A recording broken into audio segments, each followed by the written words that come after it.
und tschüss.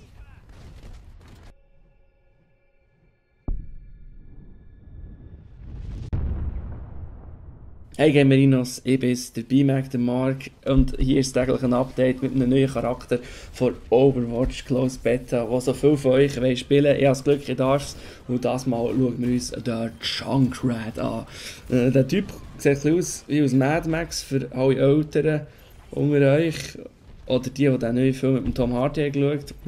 So ein bisschen ähnlich. Was kann der Typ? Er hat einen Granatenwerfer, sieht aus wie eine Billardkugel, Schießmaschine. Und normalerweise bin ich extrem nicht Fan von denen, weil es ist halt schon so ein bisschen komisch zum Schießen und so. Aber das ist recht cool, man kann recht viel so in Gebäude reinschießen und so, macht recht viel Schaden. Das ist krass, wie viel Schaden der sich rausholt. Ist brutal sogar.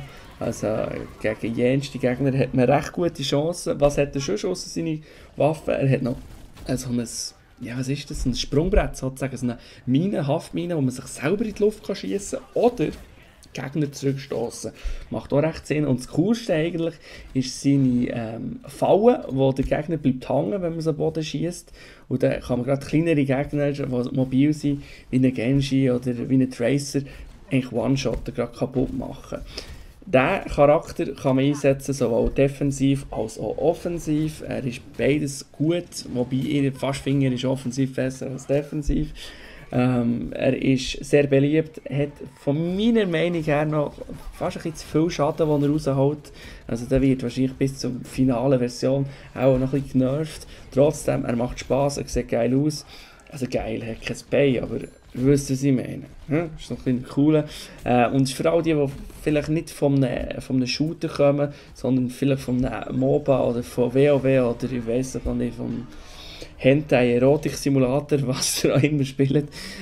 Ich spiele das im Fall nicht. Ist ja gleich auf jeden Fall für die, braucht nicht so viel Aim am Anfang. Nachher, wenn man dann gerade vielleicht auch Gegner aus dem Himmel abholen mit dieser Pistole, mit dieser Gun, mit dieser Billardkugel, Werfteil-Dings, dann braucht es ein bisschen mehr Skill. Ich finde es cool.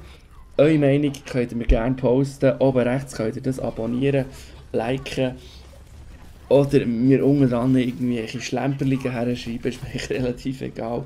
Ich finde es aber cool. Schaut es für euch. Euer B-Mac, euer Mark, euer Hentai-Lover. Nein, das bin ich nicht.